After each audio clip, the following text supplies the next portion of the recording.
You'll hear a head teacher and a teacher discussing a school camping trip. First, you have some time to look at questions 1 to 5.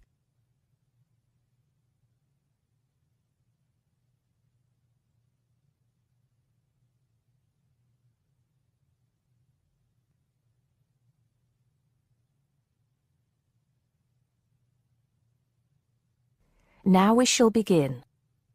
You should answer the questions as you listen because you will not hear the recording a second time. Listen carefully and answer questions 1 to 5. Good morning, Mr. Thompson. Can I speak to you for a moment? Of course, Jamie. Come in. Have a seat. I've just finished looking through the reports for this term. It looks like the pupils are doing very well. Yes, I think they are. It's all going fine. So, Jamie, what's on your mind? Well, I've been thinking about next month's camping trip, the one for Year 10. Yes, we've got it scheduled for the 23rd to the 26th, if I'm not mistaken. Actually, I think it's the 24th to the 27th. Let's just check. Oh, right. Yes, you're right. So... Well, I've been thinking about how we might possibly make this year's event even better than last year's. Not that last year's wasn't great, but... Suggestions for improvement are always welcome, Jamie. So, what have you been thinking about? Well, to tell the truth, I wasn't completely happy with the camp we used last year. It was rather small, and I didn't feel that the grounds were particularly well kept. Go on. I did some searching, and I think I found the perfect spot. It's called Shepton Meadows, and... Is that the campsite in the Lake District? No, actually it's just outside Carlisle. It's a huge site, and it's on a lovely lake, Lake Brant, I believe it's called. Half the site is forested, and the rest, the actual camping area, is grassy. For kids that rarely get to see anything more than concrete, it's ideal. And the facilities are amazing. There's a basketball court, a large pool, and a football pitch. There are well-marked trails through the forest for hiking, and the lake is there for swimming and other water sports. I believe there's even a lifeguard service. That sounds like it might suit our purposes perfectly. Did you happen to find out about availability and cost? Yes, as a matter of fact, I did. I called them yesterday evening, and there are plenty of spots available. And because we're a non-profit organisation, they said they would give me a reduction in the price. If I remember correctly, we paid £5 a head last year. Yes, per night, right? Yes, each child paid £10 for the 2 nights. Well, at this campsite, it's only £4 per night. And they told me that if we had over 50 children, which we do, they could give us a further 10% off. That's very reasonable, isn't it? Well, from what you've told me, I think we should probably go ahead and book. Excellent. I'm sure the children will love it. I'm sure they will. Before you hear the rest of the conversation, you have some time to look at questions 6 to 10.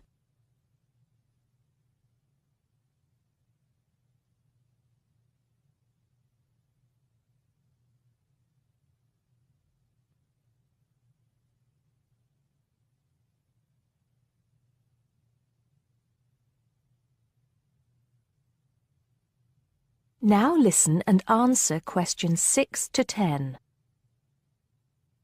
Now, Jamie, have you given any thought to an itinerary by any chance? As a matter of fact, I have. Wait 1 second. Yes, here it is. I've made a few notes.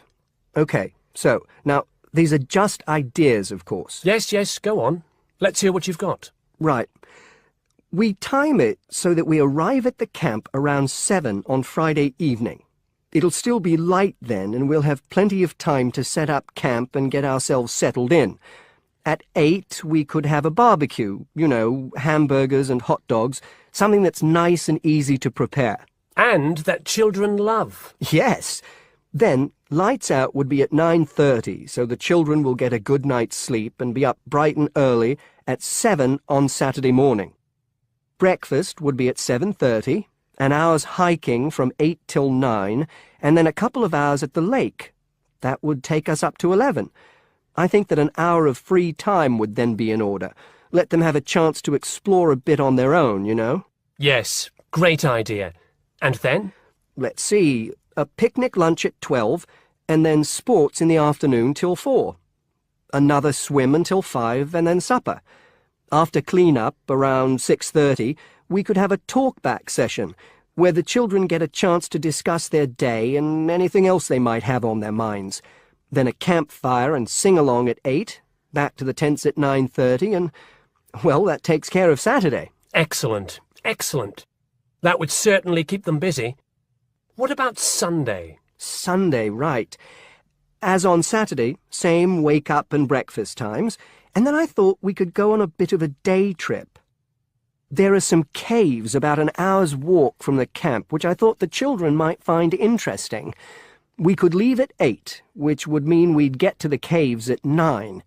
They could explore for a couple of hours, and we'd head back at 11. 12 o'clock would see us back at the meadows. An hour's swim, and then lunch at 1. Then we could have organised games in the afternoon until supper at 5. It would take us an hour to clean up our sites and pack up. We'd be on the buses at 6 and all set to head back into the city. Well now, you've certainly put a lot of thought into this, Jamie, and it's paid off. I think it sounds wonderful. I can't think of a thing that needs to be changed. Let's go for it. Brilliant! I'll get the itinerary printed up and put it up on the notice board this afternoon.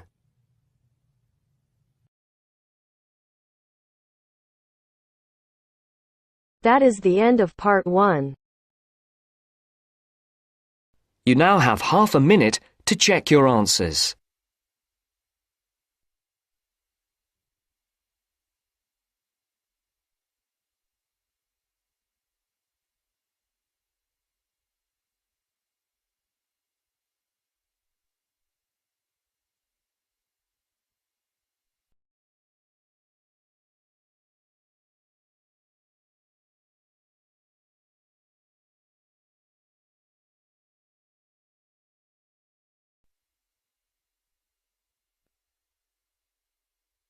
Now turns to part 2. Part 2. You will hear an extract from a talk about employment interviews. First, you have some time to look at questions 11 to 14.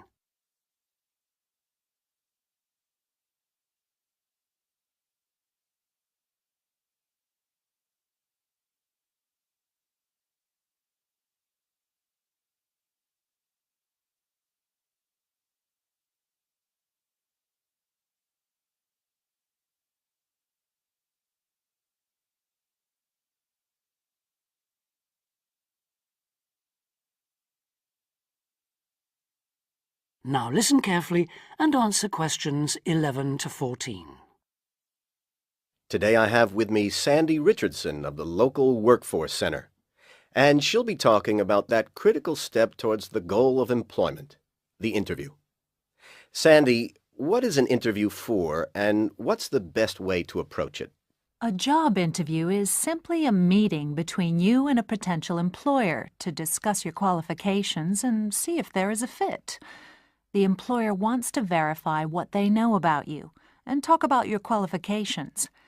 If you have been called for an interview, you can assume that the employer is interested in you. The employer has a need that you may be able to meet, so it's your goal to identify that need and convince the employer that you're the one for the job. As everyone knows, interviews can be stressful, but when you're well prepared, there's no reason to panic. Preparation is the key to success in a job search, and you can begin by collecting together all the documents you may need for the interview, such as extra copies of your resume, lists of references, and letters of recommendation. You could also take some work samples, selecting from what you have designed, drawn, or written, for instance. And make sure you have a pen and pad of paper for taking notes. The next step is to find out about the post. The more you know about the job, the employer, and the industry, the better prepared you will be to target your qualifications. Always request a job description from the employer and research employer profiles at the Chamber of Commerce or local library. You could also try to network with people who work for the company or with employees of companies associated with it. The next step is to match your qualifications to the requirements of the job. A good approach is to write out your qualifications along with the job requirements. Think about some standard interview questions and how you might respond. Most questions are designed to find out more about you, your qualifications, or to test your reactions in a given situation. If you don't have any experience or skills in a required area, think about how you might compensate for those deficiencies. Before you hear the rest of the talk, you have some time to look at questions 15 to 20.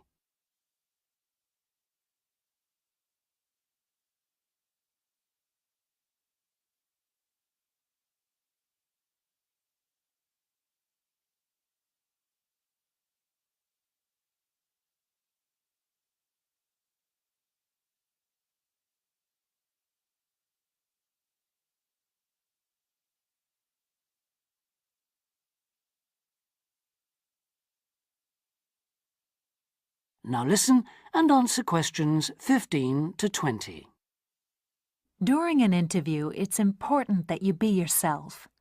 Get a good night's sleep and plan your travel to be there in plenty of time so that you're not arriving out of breath with 30 seconds to spare. Don't, though, present yourself for the interview too early, 10 minutes at most. In the interview, listen carefully to each question asked.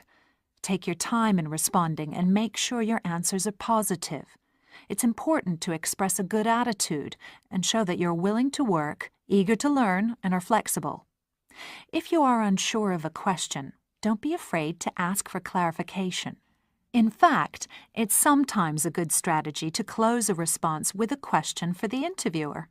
In general, focus on your qualifications and look for opportunities to personalize the interview. Briefly answer questions with examples of how you responded in comparable situations, from either your life or previous job experiences.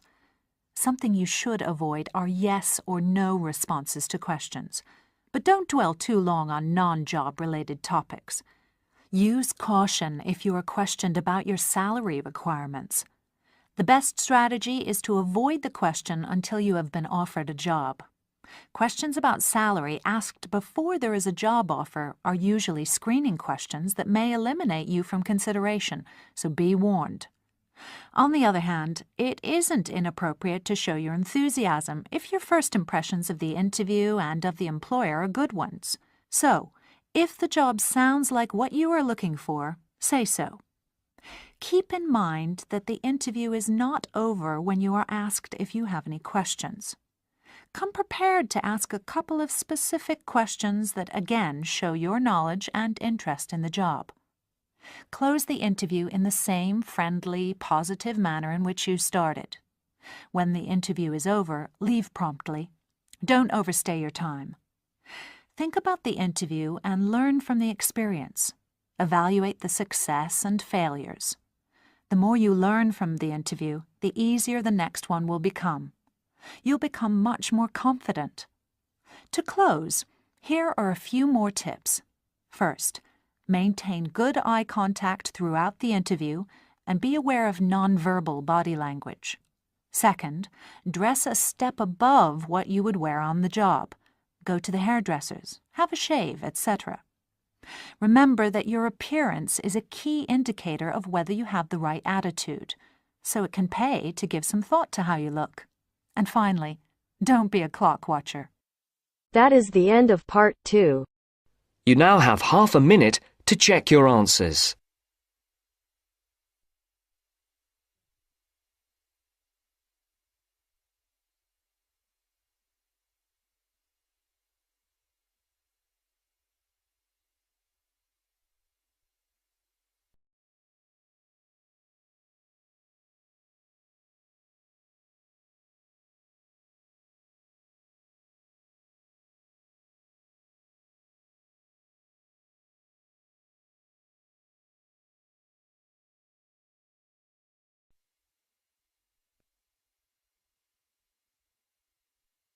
Now turns to part 3. Part 3. You will hear a conversation between a tutor and two students, Amanda and Jake. First, you have some time to look at questions 21 to 25.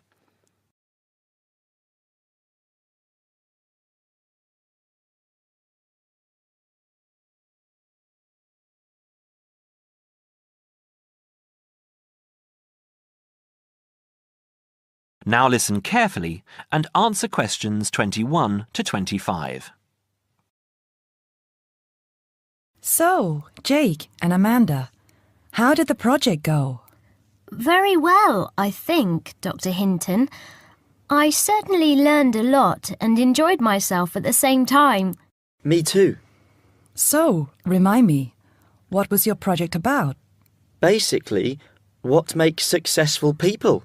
Let's call them top achievers successful. Yes. How are they different from us? What do they do that other less successful people don't do?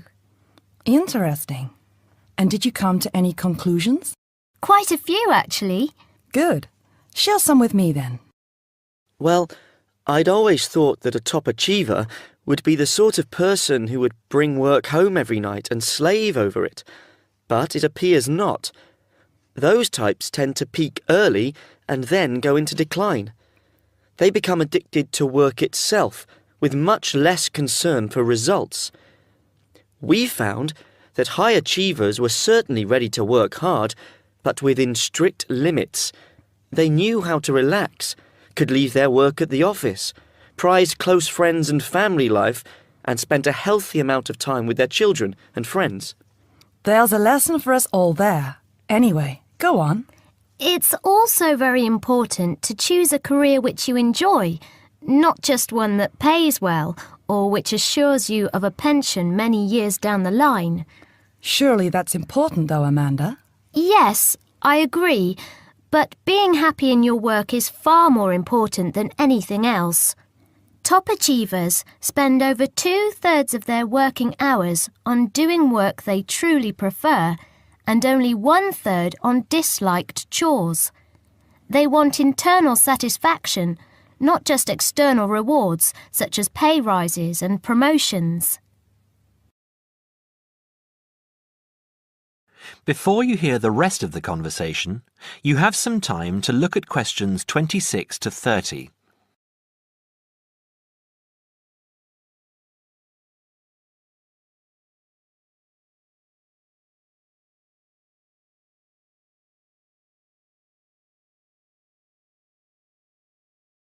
Now, listen and answer questions 26 to 30.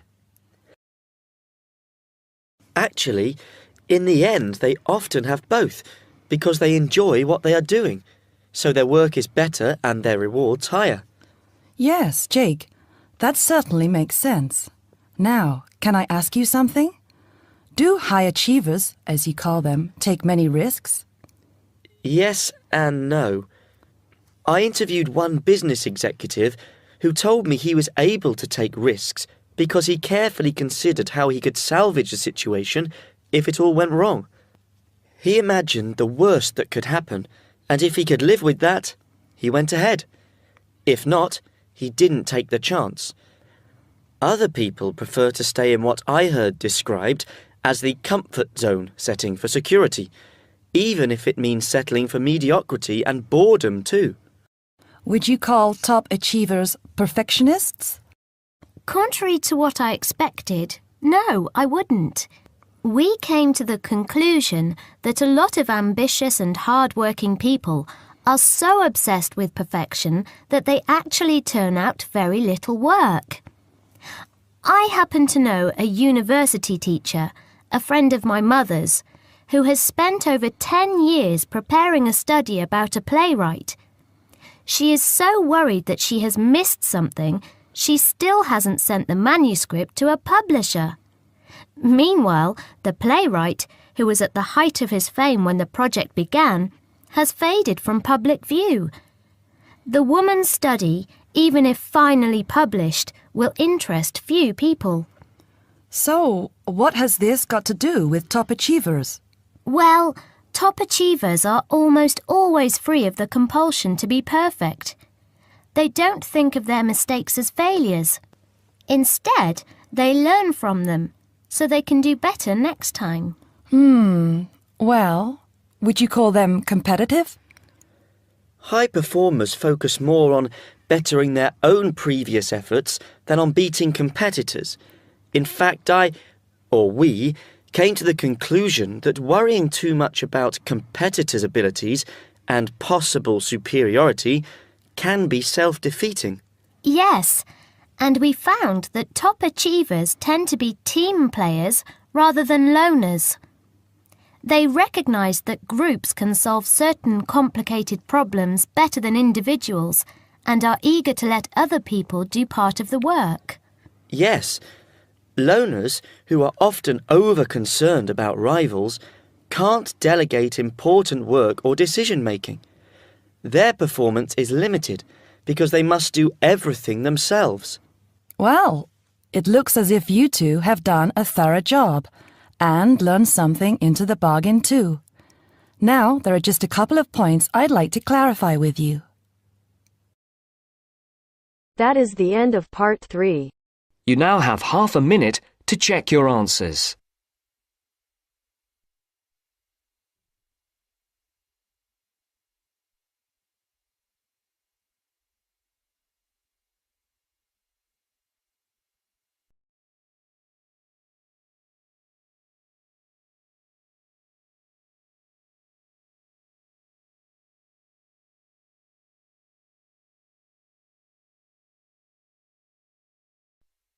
Now turns to part 4. Part 4.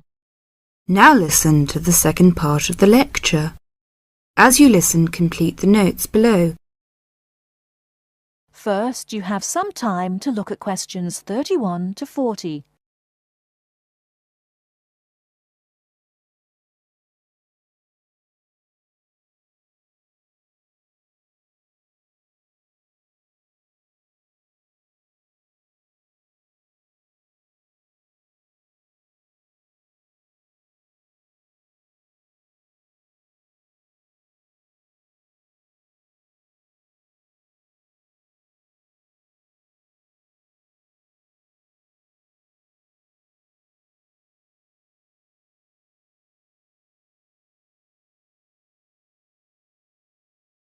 Now, listen carefully and answer questions 31 to 40. Many typically American characteristics, individualism, self-reliance, informality, punctuality, and directness, are a result of those values mentioned earlier. Other national traits could also be identified, however. 1. Americans cooperate. Although often competitive, Americans also have a good sense of teamwork and cooperate with others to achieve a goal. 2. Americans are friendly, but in their own way. In general, friendships among Americans tend to be shorter and more casual than friendships among people from other cultures. This has something to do with American mobility and the fact that Americans do not like to be dependent on other people. Americans also tend to compartmentalize friendships, having friends at work, family friends, friends on the softball team, etc. 3. Americans ask a lot of questions, some of which may to you seem pointless, uninformed, or elementary. Someone you have just met may ask you very personal questions. No impertinence is intended. The questions usually grow out of a genuine interest. 4. Americans tend to be internationally naive. Many Americans are not very knowledgeable about international geography or world affairs. They may ask uninformed questions about current events and may display ignorance of world geography. Because the US is not surrounded by many other nations, some Americans tend to ignore the world. 5. Silence makes Americans nervous. Americans are not comfortable with silence. They would rather talk about the weather than deal with silence in a conversation. 6. Americans are open and usually eager to explain. If you do not understand certain behavior or want to know what makes Americans tick, do not hesitate to ask questions. Just as values and traits differ somewhat from one culture to another, so do the personal habits associated with good manners and courtesy. While very often there does not seem to be any particular reason why a particular way of doing something is considered good manners, observing these cultural rules will make Americans more comfortable with you, and therefore you with them. It is, of course, impossible to cover all the possibilities here. If you are unsure in a situation, just ask. Americans like to be helpful. 1. Queuing up or lining up is essential. Courtesy requires that you do not push from behind, stand next to the person being helped, or cut into a line. If you should accidentally bump someone, you should say, "Excuse me." 2. Americans blow their noses into a tissue. Spitting, clearing phlegm, or sniffing as from a cold are considered rude. 3. It is considered poor manners to slurp, chew noisily, or open your mouth while chewing. 4. Questions are seen as a good way of getting acquainted, but questions about a person's age, financial affairs, cost of clothing or personal belongings, religious affiliations and sex life are considered too personal for questioning, except between very close friends. 5. Men generally do not hold hands or link arms in public with other men. This is somewhat more acceptable between women and quite common between men and women. Now, a few words about personal safety.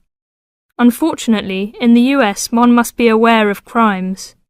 It is wise to be especially careful until you are familiar with the community in which you live. Remember that good judgment and common sense can significantly reduce chances of having an unpleasant and perhaps harmful experience. Basic safety rules include the following. 1. Do not walk alone at night. 2. When you leave your room, apartment or automobile, make sure that all doors are locked and all windows are secured. 3. Do not carry too much cash or wear jewellery of great value. 4. Never accept a ride from a stranger. Do not hitchhike and do not pick up hitchhikers. 5. Be careful of purses and wallets, especially in crowded metropolitan areas, where there may be purse snatchers and pickpockets. 6. If a robber threatens you, at home or on the street, try not to resist unless you feel that your life is in danger and you must fight or run away. Give up your valuables as calmly as you can and observe as much as possible about the robber to tell the police when you report the crime. A final note. Keep an open mind. Don't judge what you see as right or wrong, but make it a challenge to try to understand the variety of American behaviours which you may observe. You certainly do not have to participate in something you disagree with, but you can try to understand it. This will help you build an attitude of intelligent and liberated respect for cultures, both your own and others. That is the end of part 4. You now have half a minute to check your answers.